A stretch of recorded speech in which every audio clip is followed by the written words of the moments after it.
Hi LeeAnn, it's Yuji from FUJIFILM. Hi Yuji, it's so nice to see you. 4 months since we met in Amsterdam. It's been a really great journey and it's so lovely to connect with you again today. So for the viewers, can you introduce yourself? Sure. Hi, I'm LeeAnn Olwage and I'm a visual storyteller from South Africa. So which part of South Africa are you from?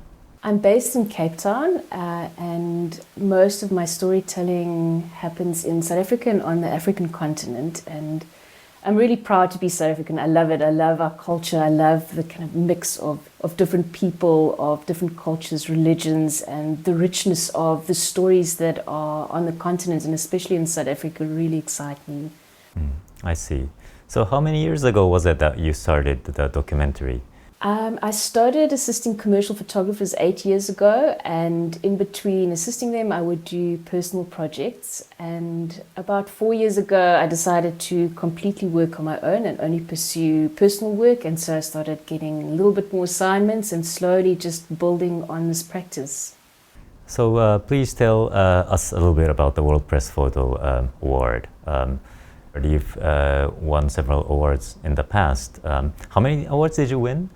This is my third World Press Award. This year I won the World Press Photo Story of the Year for a project called Valim-babena. It's a story about a family who live in Madagascar. It's the story of Dada Paul, who's living with dementia, his daughter Farah and his granddaughter Udlia.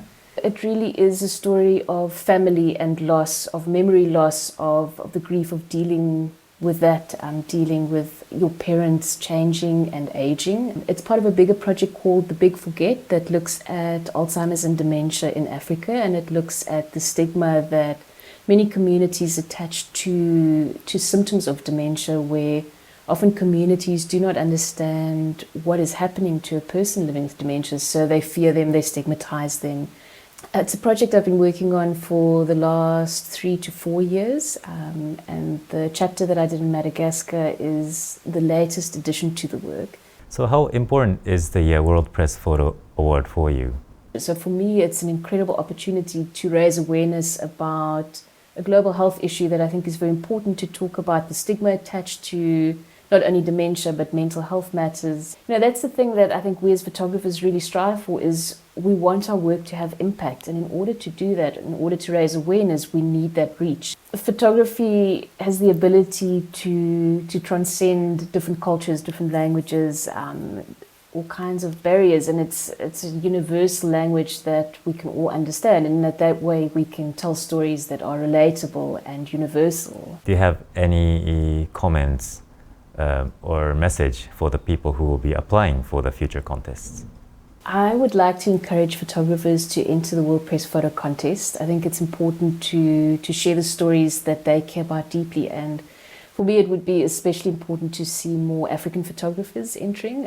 So changing the topic slightly, so what kind of impression do you have actually after using the GFX 102? First of all, aesthetically it's so pleasing. The things that I love most is the color. The Fuji colors are like nothing I've ever seen before. The other thing that is really, really amazing is the image quality. It was just amazing to know that if I wanted to fill a whole wall with an image, I could easily do that. There's just this incredible richness to a very clean image, and it's something that I really noticed in the color, just in the image quality, but it didn't feel too digitized. It felt like it was still something that was really warm, really cinematic. I really feel like every camera that I've owned and that I've worked with has a soul or an energy. So I often keep my cameras for a very long time, and I think the equipment needs to serve the storytelling that they want to do. It's got to just fit, it's got to work, you've got to pick it up, and it's got to be intuitive. And in that way I felt like a really good connection with the camera, which is a good thing for me. Yeah. Thank you. That's the best compliment we can get. Thank you for your time. Thank you so much for having me today. I really enjoyed speaking with you. Bye.